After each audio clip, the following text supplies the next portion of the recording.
il y en a encore qui pensent que 2025, pour 2025, ils attendent qu'on vienne les annoncer les idées de business révolutionnaires qui les rendront multimillionnaires, multimilliardaires. Mais non, je vais t'épargner ce suspense-là. Chez nous, tu as dit que des visionnaires, chez nous, les agripreneurs visionnaires, nous ne sommes pas là à courir après la tendance, à courir après la mouvance. Tu attends quoi? Je viens de te dire que l'idée de business révolutionnaire que tu dois aller faire, c'est quoi? Les NFT, la crypto-monnaie, la bourse, aller investir, c'est-à-dire que sur le Yango, le VTC. Donc, je viens te réitérer ici que le secteur vers lequel on se doit tous d'aller, c'est le secteur, c'est-à-dire que de l'agro-pastoral. Le secteur qui ne connaît pas la crise, même en temps de crise, c'est le secteur de l'agro-pastoral. Quand je te dis ici agro-pastoral ou que je cite les autres, ce n'est pas parce que je n'investis pas sur les autres. J'investis massivement sur les autres. Mais là où on peut, c'est-à-dire qu'on pourra avoir un impact significatif, là où on pourra avoir notre autonomie sur tous les plans, c'est le secteur de l'agro-pastoral. Parce que c'est par là que commence la base de l'économie. La base même, c'est-à-dire que de notre existence sur Terre. La base de l'industrie, c'est l'agro-pastoral.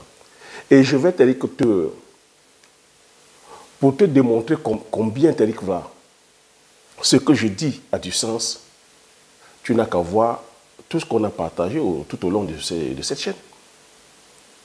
La chaîne a bientôt plus de 4 ans, 5 ans précisément. Ici, on valorise, on vulgarise les produits du terroir africain. Et ici, on se dit, on se doit de produire et de consommer ce que nous produisons. Qu'on se doit de valoriser parce qu'on se doit d'aller créer la richesse endogène. Que c'est en créant la richesse endogène qu'on développe de la valeur. Qu'on se doit de travailler notre mindset, on se doit de travailler l'état d'esprit. On se doit déjà de savoir qui nous sommes. Où on va. Quelle est la personne qu'on veut devenir. Quel est l'objectif que tu vas atteindre. Donc, ça, pour l'année 2025, je ne vais pas te faire la surprise en te disant que c'est dans le secteur agro-pastoral. Donc, pour toi qui est encore là, dit, ben, Thierry, quel est le secteur que tu vas me conseiller? Quel est le business que tu vas me conseiller? Non, je te dis l'agriculture et l'élevage. Et quand je dis agriculture et l'élevage, ici, tu vois que c'est un domaine vaste. Et tu vois, je vais encore te dire, pour pouvoir confirmer ton choix, tu te dois d'aller étudier l'économie de ton pays. Tu te dois d'aller vers les différents ministères. Ministère de l'Agriculture, ministère du Commerce. Tu te dois surtout d'écouter le discours que les dirigeants donnent. Alors moi, je vais essayer un peu d'analyser le discours que le chef d'État du Cameroun, son Excellence, M. Paul Biya, il a fait un discours de fin d'année. C'est comme ça que toi, en tant qu'investisseur, en tant qu'entrepreneur, c'est des discours comme ça que tu te dois d'analyser. C'est une lecture comme ça que tu dois d'avoir. Savoir où le pays va, savoir que le projet du pays, comment le pays se projette dans 5 ans, dans 10 ans, dans 15 ans, dans 20 ans. Quelles sont les réalisations immédiates que le pays est en train de réaliser. Alors, le président Paul Biya a fait un discours. Ici, tu vois, nous sommes apolitiques. Mais je continue à te répéter que c'est la politique qui impulse les lois.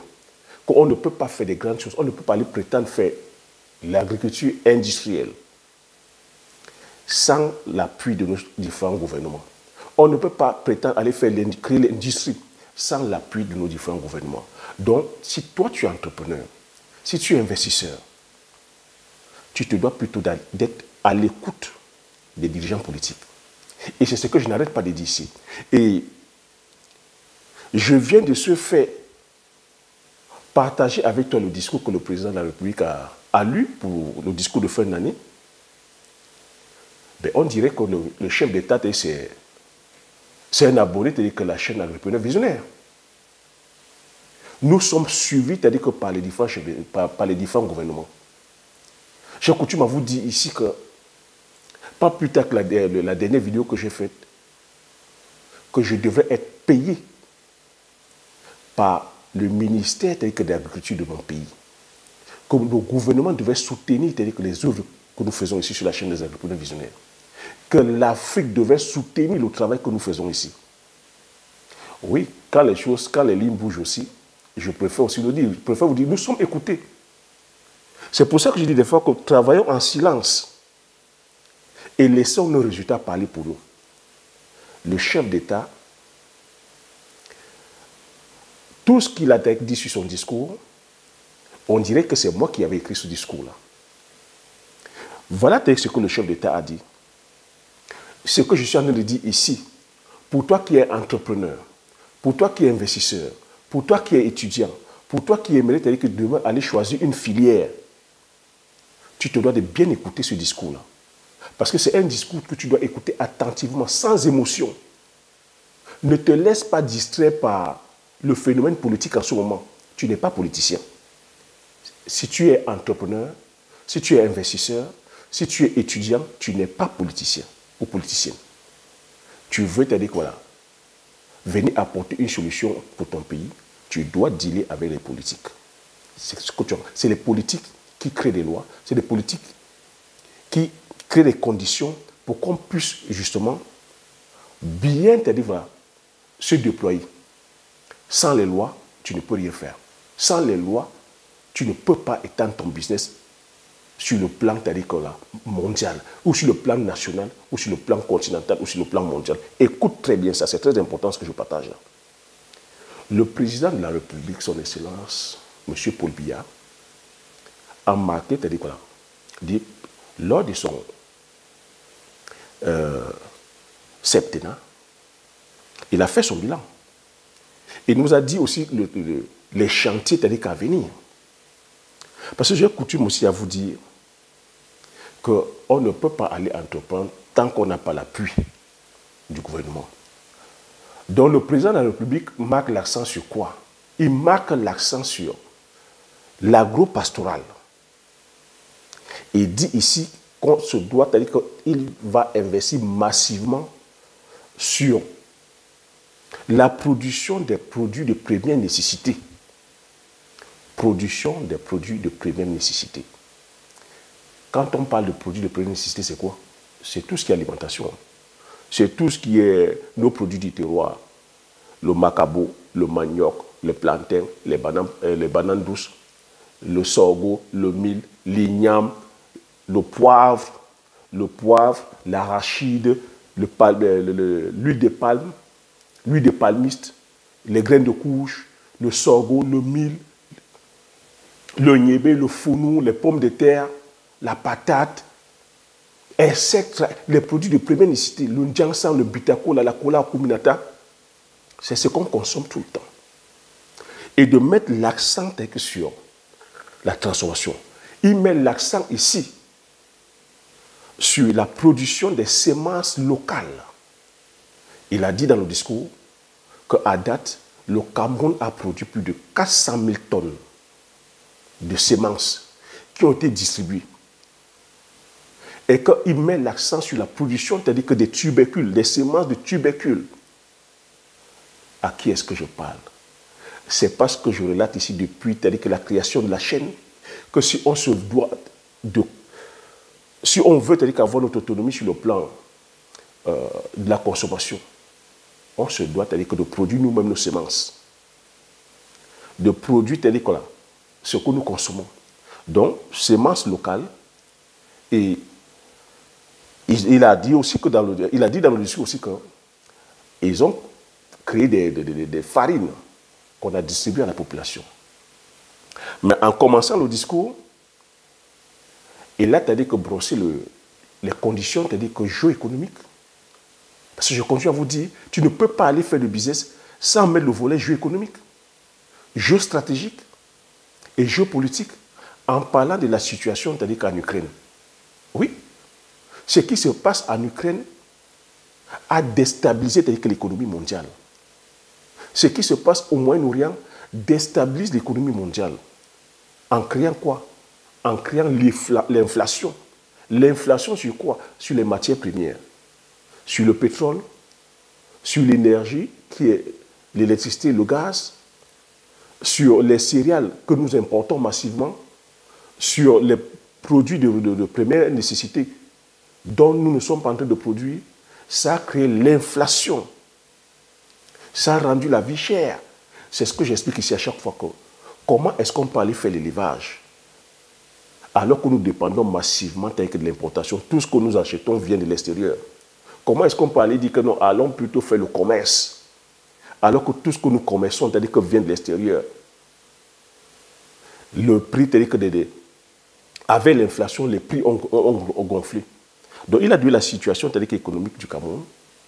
Malgré que tous ces aléas, le Cameroun quand même tient là-bas de 4%.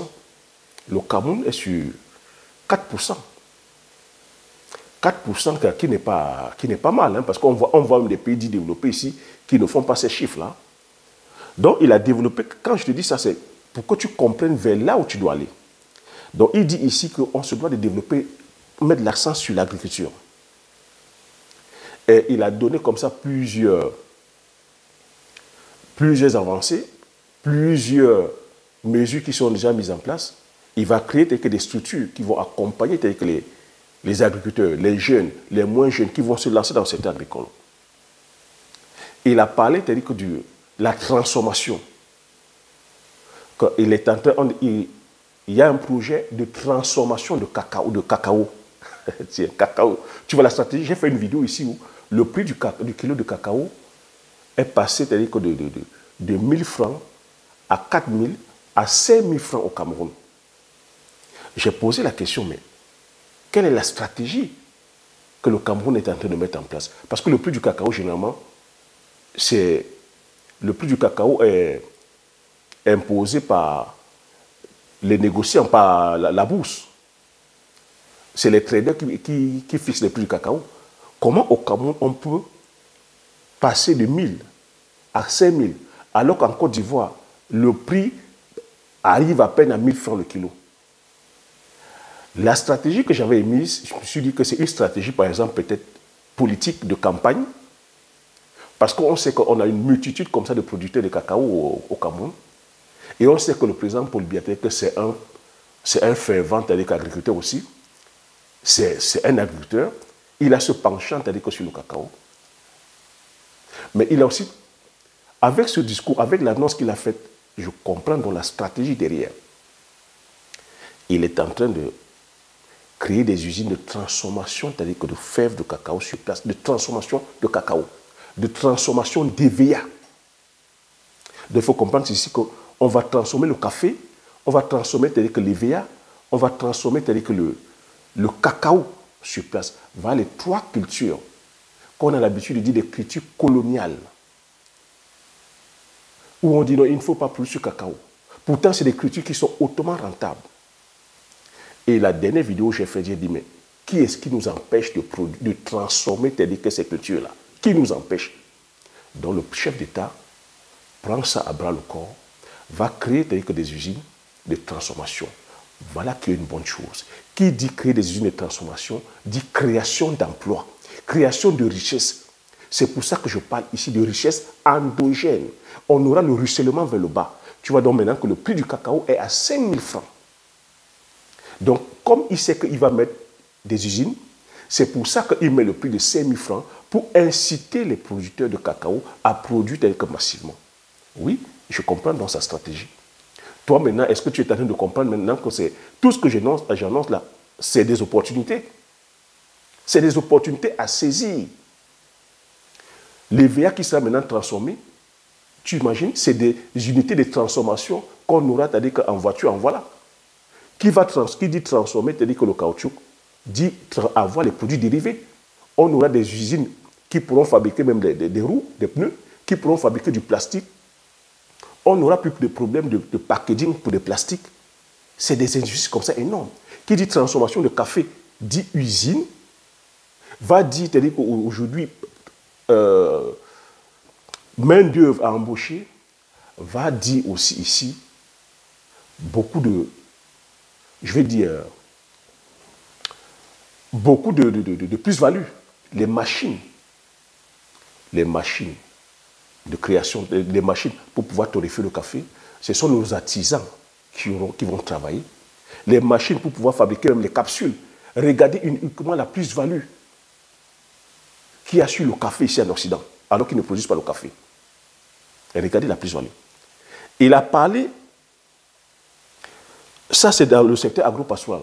Donc ce qui vaut pour l'agriculture vaut pour l'élevage. Secteur agro-pastoral. Donc il met le paquet dessus.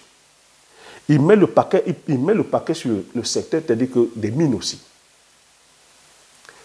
Depuis que je parle, est-ce que tu m'as entendu parler qu'il va embaucher les fonctionnaires? Est-ce que tu m'as entendu, tu as entendu dire là ici qu'il est sur la 3D, qu'il est sur la crypto-monnaie ou qu'il est sur les NFT? Celui qui a les oreilles comprenne. N'est pas visionnaire qui veut. Ce discours que le chef d'État tient, c'est un discours que je tiens depuis 5 ans. Depuis 5 ans. N'est pas visionnaire qui veut, mais c'est qui peut. N'est pas patriote qui veut, mais c'est qui peut. Parce qu'il y a un prix à payer. N'est pas panafricain qui veut, mais c'est qui peut. Ce n'est pas dans la parole, ce n'est pas dans le bavardage, mais c'est dans l'action. Voilà comment il déroule son truc. Il a dit sur le secteur, c'est-à-dire que des mines. Oui, le secteur des mines. On a coutume ici à vendre nos matières premières. Il est en train de créer des mines. Mines sur le plan de l'aluminium, transformation de l'aluminium, transformation du bauxite, transformation du fer, transformation comme ça de plusieurs produits miniers. C'est des emplois. Toi qui veux aller faire une spécialité, tu dois maintenant penser à aller faire les études de géologie. Allez faire les études de géologie, mon gars. Allez faire les études de minéralogie pour pouvoir découvrir les mines. Vous attendez encore que c'est les Chinois qui viennent faire ça. Vous attendez encore que c'est les Occidentaux qui viennent faire. Donc, toi qui veux aller faire la spécialité, au lieu d'aller faire la spécialité des lettres, aller faire les spécialités où tu veux chercher à venir entrer dans la fonction publique, va faire les études de géologie, va faire les études de minéralogie, parce que c'est vous qui allez travailler ici, c'est nous qui allons travailler pour pouvoir détecter nos mines. N'attendez pas que c'est les Chinois qui aillent commencer encore à sonder, parce qu'ils ne vont pas vous dire la quantité qu'il y a dedans. Et même quand ils vont retirer, vous n'allez même pas savoir. Donc voilà, il a parlé pour le bois aussi, il va créer des usines de transformation de bois. Vous savez que le Cameroun est riche en termes de matière, en termes de bois. C'est les emplois. Il va créer, c'est-à-dire voilà, dans la cimenterie, créer aussi, il y a déjà Dangote qui exploite le ciment, il va encore développer ce secteur de la cimenterie. On vous demande d'aller faire dans l'immobilier, aller faire dans ceci, aller faire dans cela. Est-ce que nous avons assez de ciment? Est-ce que c'est nous qui produisons le ciment? Est-ce que la matière première nous revient? Donc, il faut déjà travailler ce chantier-là. Lorsque tu vas aller faire l'immobilier, tu sais que le ciment que tu achètes, c'est un ciment produit localement, dont tu enrichis, c'est-à-dire que ton pays. C'est de ça qu'il s'agit. Et là, on va créer, il a dit, il va créer une usine de fabrication de carreaux. Tout ça, c'est dans le secteur des mines. Fabrication de carreaux. Pouvant employer plus de 2500 personnes. 2500 personnes. Donc, quand on dit 2500 personnes ici, c'est encore quoi? C'est l'artisanat. Vous qui êtes là, dites que non, on ne peut pas aller continuer à faire de l'artisanat. C'est de l'artisanat. Et c'est de la matière première locale. Les mines. On va faire les carreaux. Il est aberrant d'aller faire dans l'immobilier, à continuer à importer les carreaux. Ça ne nous enrichit pas. C'est pour ça que je dis ici que l'immobilier, lorsqu'on va faire l'immobilier, ça n'enrichit pas le pays. Ça n'enrichit pas le pays. Il a marqué aussi certains grands axes. Tu vois, il a parlé de l'énergie. Oui, l'énergie. J'ai coutume à vous dire ici qu'on ne peut pas parler industrie tant qu'on n'a pas le contrôle sur l'énergie. Il a compris. Et il me répond. On va, c'est-à-dire que faire des énergies, c'est-à-dire que alternatives. On a des barrages hydroélectriques qui sont là. On va encourager de plus en plus la production des énergies solaires. On peut faire, c'est-à-dire que l'énergie éolienne, on a le vent. On peut faire de l'énergie aujourd'hui thermique, on peut faire de l'énergie aussi du biogaz en compactant les déchets. Bien sûr que là-dessus aussi, on ne peut pas dire que produire tout ça si nous n'avons pas les infrastructures. Il a parlé des routes. Je parle ici tout le temps des routes, des mauvais états de route. Comment est-ce qu'on va produire et si on ne peut pas acheminer nos produits, si on ne peut pas sortir les villes, l'état des routes, il est conscient de tout ça. Que les routes, c'est un fléau tel que pour la croissance économique. Donc il a dénombré les différents chantiers, les différentes routes.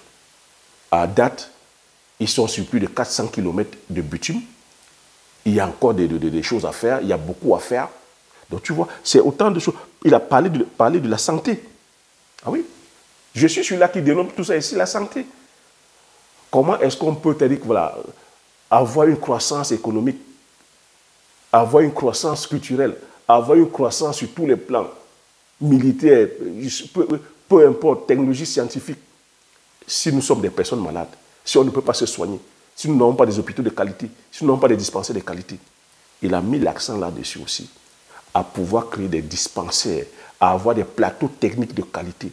Ça veut dire que la jeunesse aujourd'hui, toi qui vas aller faire médecine, tu dois comprendre que le chef d'État, ou qui est en train de vouloir faire une spécialité, choisir une spécialité, oui, le chef d'État est en train d'envisager, développer le secteur médical. Parce que c'est un secteur qui est défaillant.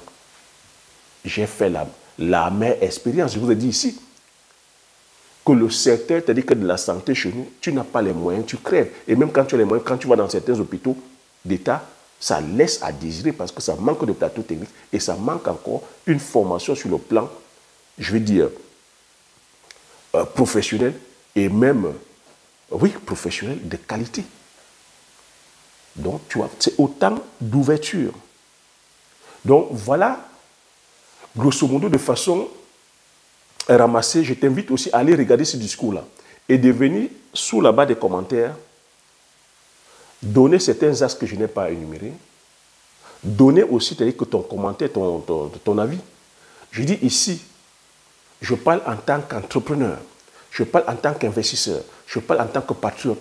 J'enlève toute émotion. Ce n'est pas une campagne de... Je suis apolitique, mais je suis là pour œuvrer c'est-à-dire que dans le bon sens de mon pays. Donc il ne faut pas venir mettre des émotions. Quand tu vas entreprendre, tu oublies les émotions. Donc je ne voudrais pas ici que ça devienne une page blanche. Ah non, le président de la République, ah, le père a fait ci, le père a fait cela. Non, tu regardes.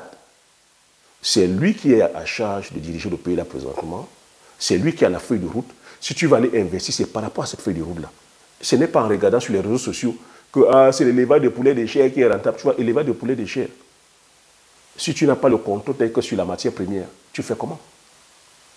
L'inflation aujourd'hui bat le coût. C'est tout ce que je dis ici. Donc, ceux qui vous vendent, vos formateurs, vos coachs, s'ils ne sont pas en train de vous dire ce que je vous partage là, pour moi, ils ne sont pas en train d'entreprendre. Parce que celui qui entreprend, voilà les informations qu'il doit avoir. Et depuis 5 ans, voilà les informations que je vous donne. Et voilà l'information que le chef d'État, l'autorité suprême, donne. La même information que je vous donne depuis 5 ans.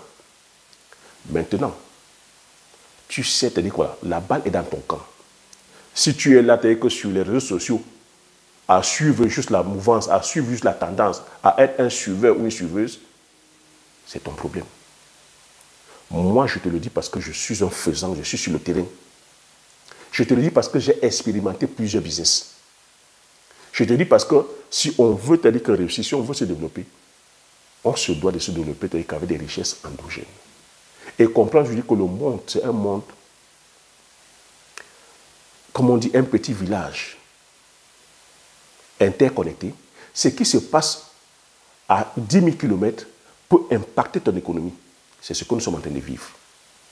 Donc, à toi maintenant d'être stratège, de savoir comment tu as réajuster tes pions et savoir que nous sommes dans un monde, je vais dire, de rapport de force. Que tu te dois, c'est-à-dire que de bien savoir, c'est-à-dire que comment tu pousses tes pions, afin de ne pas être déstabilisé. Tu vois, si je ne te parle pas si je ne te parle pas d'immobilier, l'immobilier que j'ai en pratique. J'ai de l'expertise dessus. Mais c'est parce que je sais qu'il ne faut pas mettre la charrue avant les bœufs. Si je ne te parle pas de la bourse, c'est parce que quand tu es en bourse, tu n'es pas en train de faire bouger ton économie réelle. L'économie, quand tu vas investir en bourse, c'est pour faire tourner des multinationales. Si je ne te parle pas de la crypto-monnaie, c'est parce que c'est une science que tu ne peux pas maîtriser. Parce que si tu n'as pas le contrôle sur le plan énergétique, si tu n'as pas le contrôle sur les infrastructures, si tu n'as pas le contrôle sur le plan technologique, tu vas commencer à parler de la crypto-monnaie. C'est une science que tu ne peux pas maîtriser.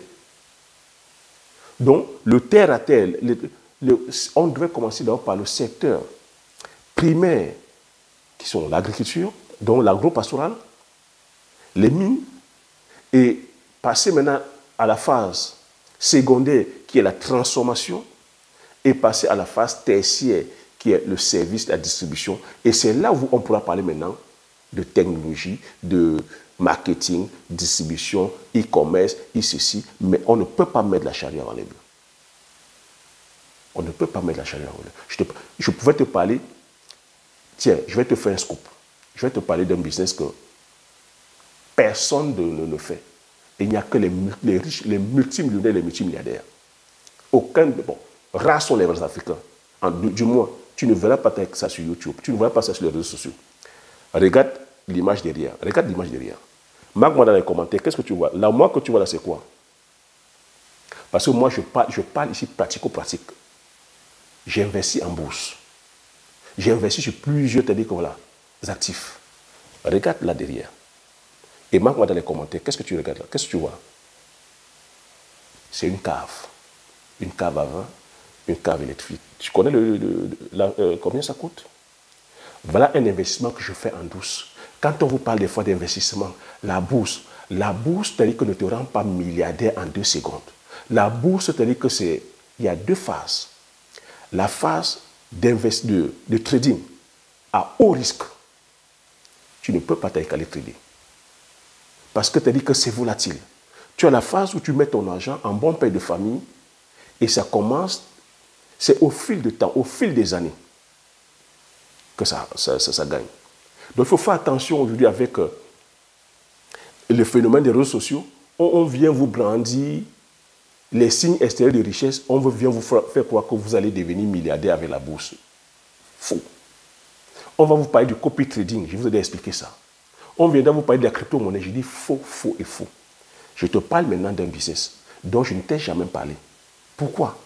Parce que j'ai commencé ça en 2007, lorsque mon fils est né, excuse-moi la tautologie, en 2007, investissement sur les vins. 2007 à 2025, ça fait combien d'années? Mon fils est né à 17 ans aujourd'hui. Il est né en décembre 2007. Il a 17 ans. Ça fait 17 ans que je fais cet investissement. Ça, c'est une partie. Cette cave-là a une capacité de 350 bouteilles. Il y a 350 bouteilles. Et j'investis aussi par le biais des négociants. Par le biais, c'est-à-dire que des négociants, où je ne suis pas en train d'inciter ici à aller le faire.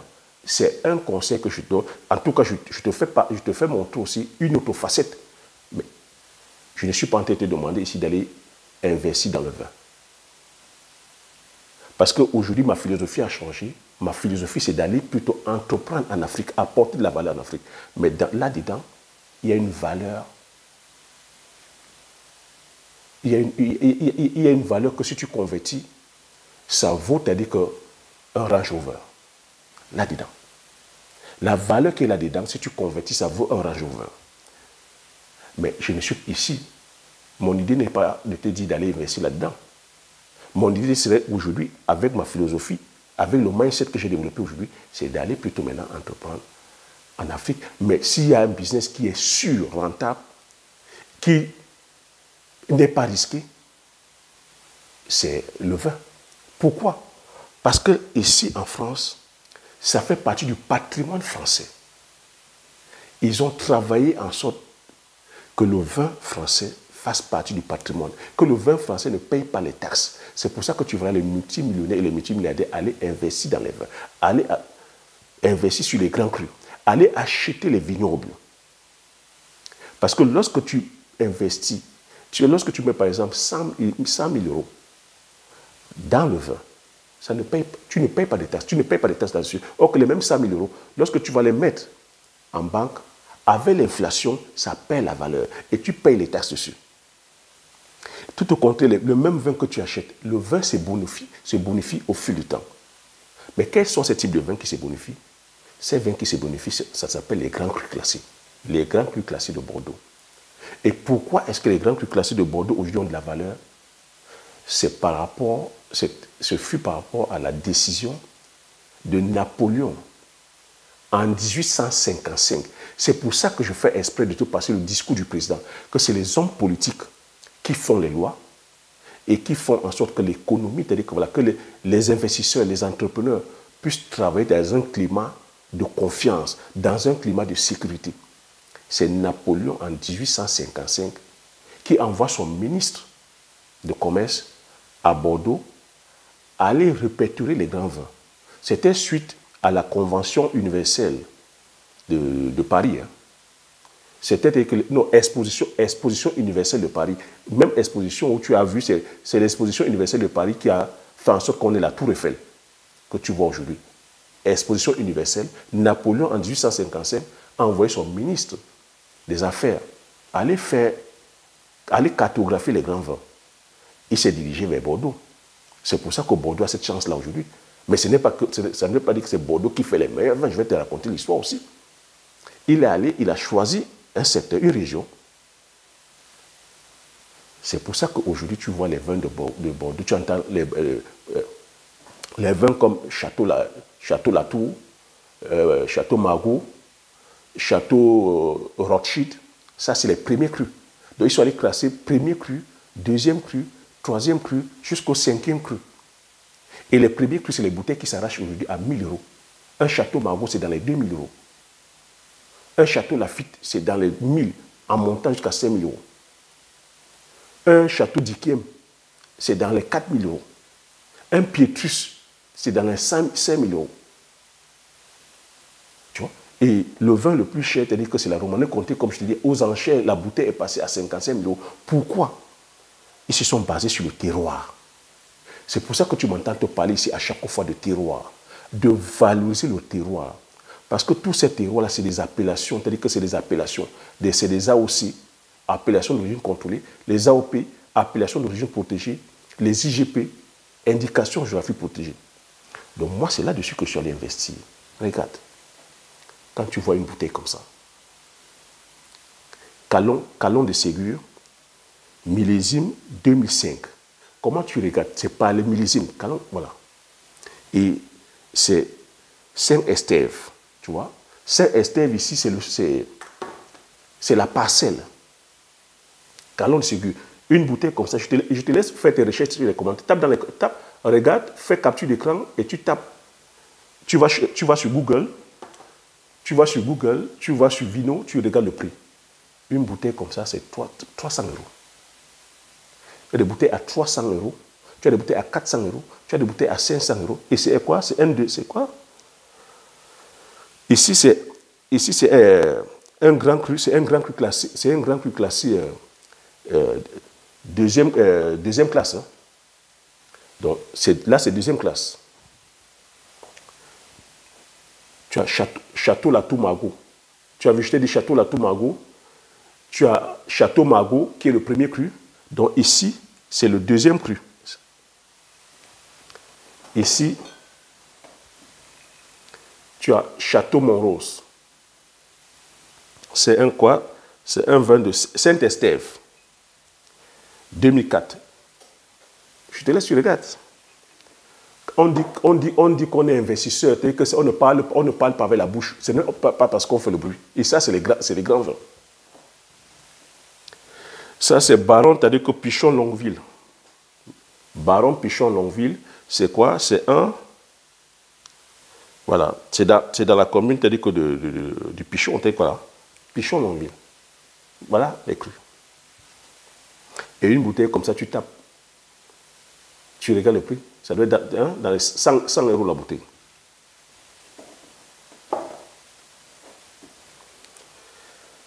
Grand vin, c'est-à-dire que, voilà, 2006. Château Bechfeld. Château Bechevel.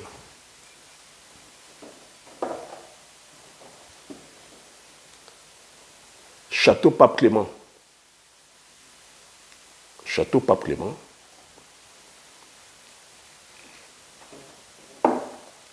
Ça, ce que je viens de te montrer là, c'est dans les rouges. Tu as maintenant, côté rive gauche, tu as tout ce qu'on appelle, c'est-à-dire que pomerol. Là, dans les pomerol, on fait dans les liquoreux, on fait dans les vins, c'est-à-dire que moelleux. Donc, c'est Château d'Yquem. Château d'Yquem, là où la bouteille était pas à 4 000 €, le grand cru. Donc, c'est dans l'ordre des sautaines. Donc, tu vois, sautaines. Là. Tu vois?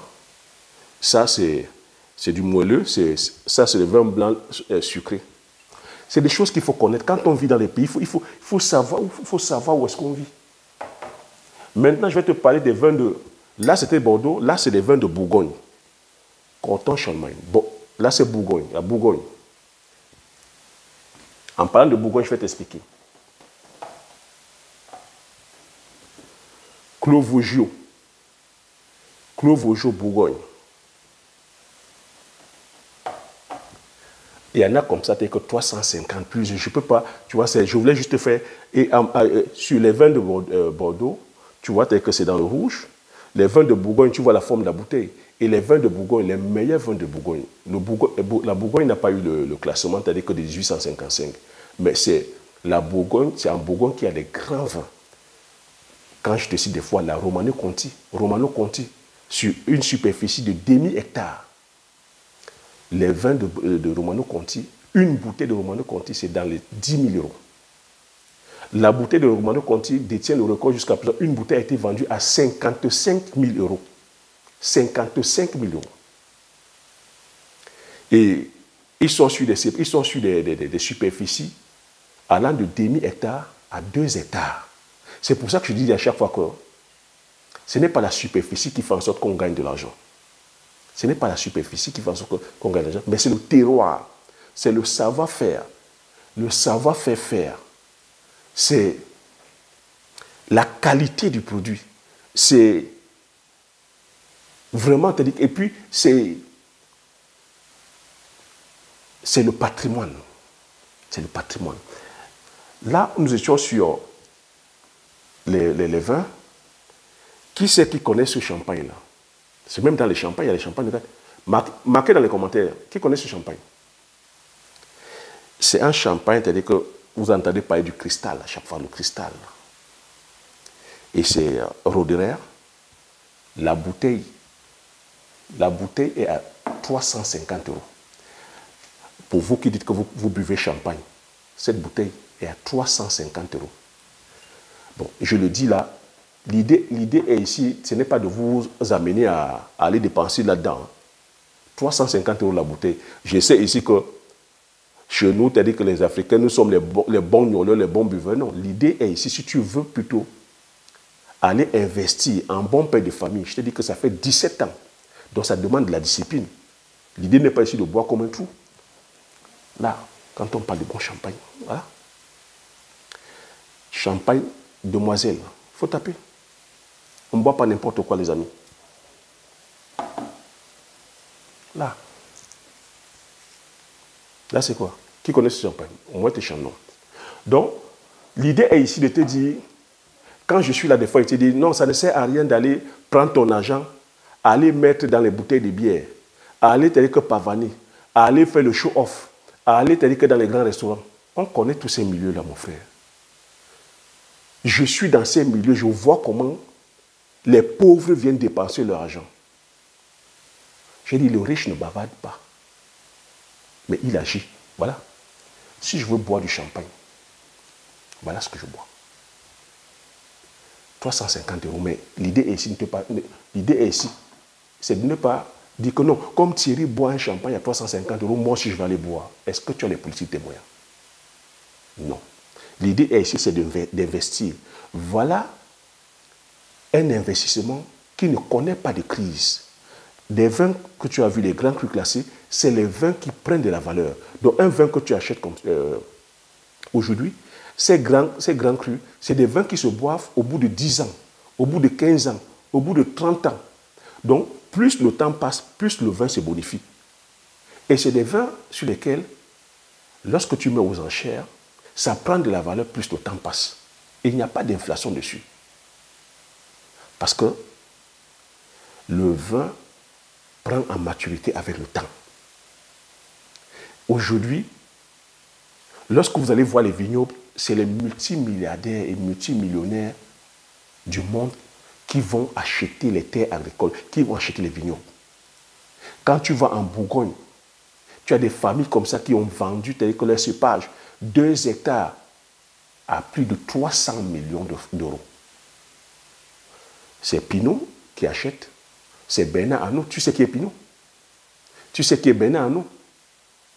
Bernard Arnault a acheté un cépage à plus de 850 millions. Château d'Yquem appartient à Bernard Arnault. Château d'Yquem, qui fait dans nos Sauternes. Il allait acheter une vigne de 3 hectares à 800 millions. Donc, je continue à te dire ici que c'est le secteur agricole. C'est dans le secteur agricole qu'il y a de l'argent. Et c'est dans le secteur agricole, sur des spéculations bien spécifiques. C'est moi qui te dis aussi en même temps que quand tu vas dans les céréales, ça perd de la valeur. Dans les céréales, tu ne gagnes pas. Or, lorsque tu vas dans l'arboriculture, comme tu vois ici dans les vignes, ces vignes-là, pourquoi ça prend de la valeur? Parce que derrière, il y a une histoire. Derrière, c'est un patrimoine où les ancêtres ont commencé. Certains vignes, certains châteaux ici sont là depuis plus de 400 ans. D'autres sont là depuis plus de 200 ans. D'autres sont là depuis plus de 150 ans. D'autres là sont plus de 90 ans. D'autres sont là depuis 50 ans. Il y a une histoire. C'est vers là que je vais vous amener. Donc quand tu entends ici, vers quoi tu vas aller entreprendre, il faut aller vers les produits de première nécessité. Tu vois ici, c'est pour ça que les Français valorisent leur patrimoine. Ils valorisent leur gastronomie. Ils valorisent, c'est-à-dire que, là, tu as vu, le président Paul Biya dit, il met l'accent sur les produits de première nécessité. Tu sais la quantité de vin qui sort? Tu sais la quantité de vin qu'ils vendent en Asie? Tu sais la quantité de vin qu'ils vendent en Afrique? Tu sais la quantité de vin qui est consommée sur le territoire national français, européen, mondial? C'est les produits de première nécessité. Comme le poivre, comme le Jansan, comme le Bitacola. Et c'est vers là que je vais vous amener. Tu comprends pourquoi je te demande ici d'aller produire le poivre? Parce qu'avec l'avantage que nous avons aujourd'hui de l'indication géographique protégée, c'est voilà le poivre. L'avantage que nous avons, c'est que ce poivre est labellisé. L'avantage que nous avons, c'est que ça ne peut pas être produit ici en Occident. Et que c'est la première épice la plus consommée au monde. Et que la valeur marchande, quand je te montre une bouteille comme ça, hein? Quand je te montre une bouteille comme celle-ci, excuse-moi du terme, hein, quand je dis même bouteille, c'est un lapsus. Hein. Vraiment, je suis désolé quand je dis bouteille, c'est un lapsus. Ça s'appelle flacon. Tu vois, quand c'est des grands trucs comme ça s'appelle flacon. On ne dit plus bouteille. Excuse-moi, vraiment. Là, c'est un blasphème que je viens de faire. C'est un lapsus énorme. Quand c'est là, comme ça, les grands crus, on parle de flacon. Un flacon comme celui-là, on peut te dire que faire la même chose avec ce poivre.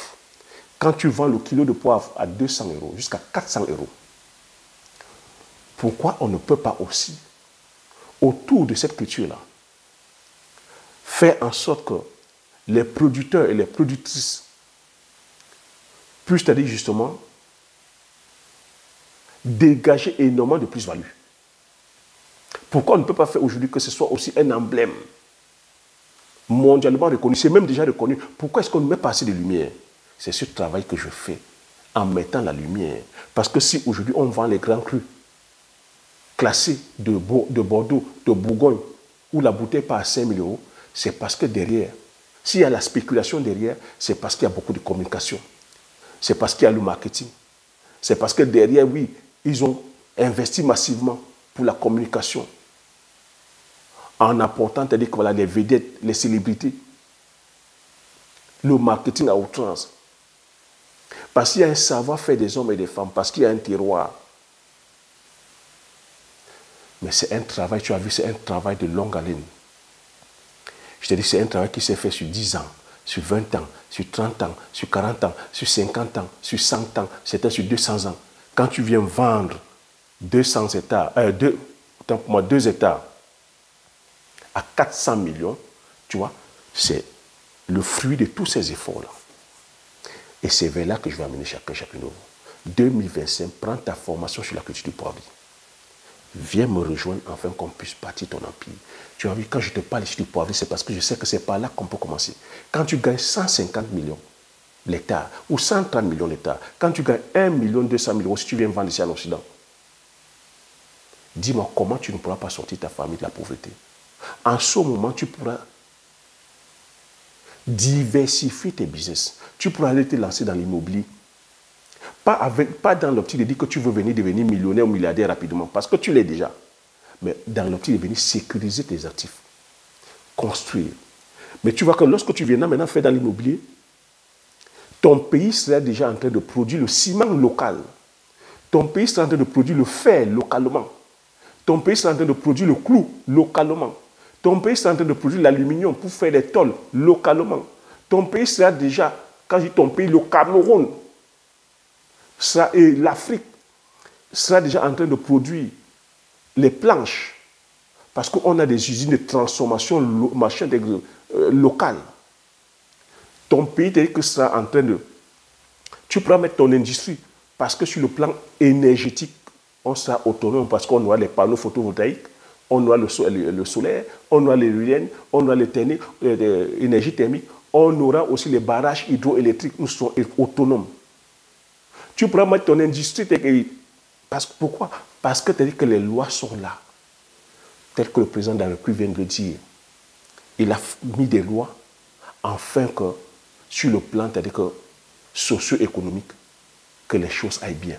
Que sur le plan, c'est-à-dire que des affaires, qu'il y ait un climat, c'est-à-dire que d'affaires serein. Que tu viennes investir sans crainte de perdre ton argent.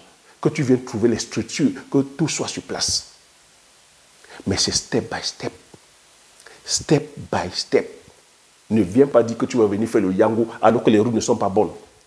Ne viens pas dire que tu vas aller faire l'immobilier alors que rien n'est là. Nous ne produisons rien. Et tu viens dire que tu enrichis l'Afrique, tu enrichis ton pays. Tu n'enrichis pas ton pays. Tu n'enrichis pas ton pays en faisant ça. Donc, pour 2025, je ne sais pas comment je pourrais encore te détailler. Tu comprends donc que tout ce que je dis là, je suis suivi par les différents gouvernements.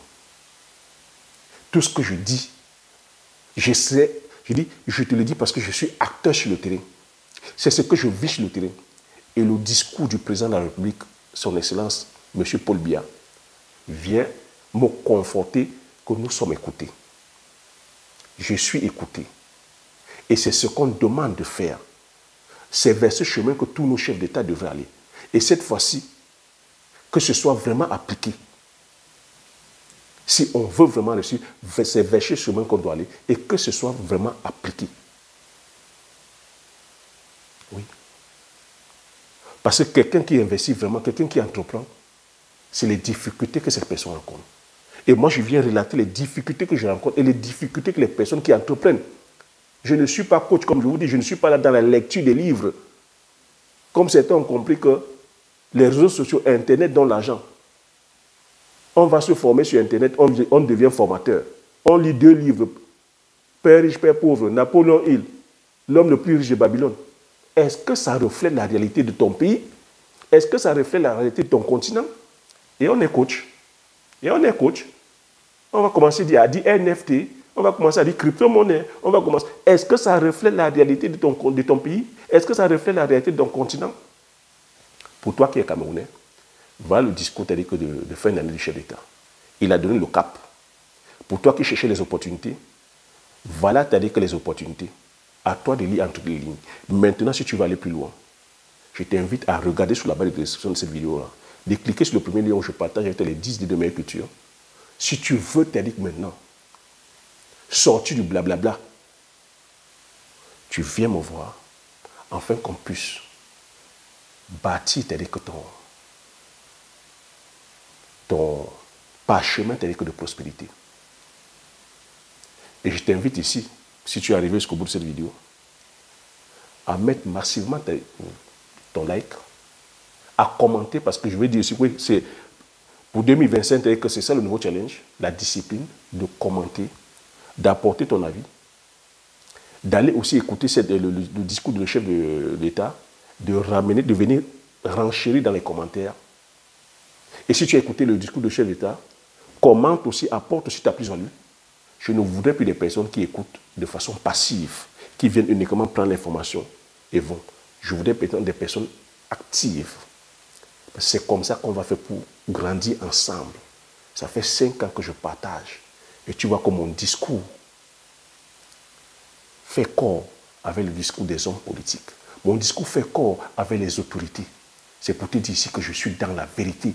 Tout ce que je te dis fait corps. Le chef d'État a dit, l'objectif c'est de développer les semences locales, les tubercules locales, afin de faire des farines. Ouais, tout court, tout. Ouais, les visionnaires. Tout ce que je dis ici, c'est du pain béni. Je pense que je vais commencer à vendre toutes ces informations. Parce que c'est des informations hautement stratégiques. Des informations que je donne ici, hautement stratégiques, géostratégiques, géoéconomiques, géopolitiques. C'est pour ça que les vidéos peuvent être longues, mais c'est des enseignements, s'il vous plaît. Buvez ça comme le petit lait et passez à l'action. Derrière, et la décence au moins de dire merci dans les commentaires. C'est la moindre des choses. Le chef d'État a dit, c'est ce que Thierry vous dit ici d'habitude. Depuis 5 ans, c'est ce que je répète. Maintenant, c'est le président lui-même qui a dit. Tu attends quoi? Viens qu'on travaille ensemble. Maintenant que le président confirme ce que je dis depuis 5 ans, tu attends quoi? Tu attends que c'est ton pasteur maintenant qui parle? Tu attends que c'est le pasteur? Tu attends qui? Tu attends que c'est le Saint-Esprit? Tu attends le temps de Dieu? Là, c'est le Père qui a parlé. Le Père lui-même, il a parlé. Le Père vient de réitérer que ce que Thierry te dit depuis 5 ans, voilà ça. Ce que Thierry te dit depuis 5 ans, voilà ça. Tu attends encore quoi? C'est le Père qui a parlé. C'est le Père qui a parlé. Donc, agis. Passe à l'action, agis. Sur ce, je te dis merci et à la prochaine vidéo.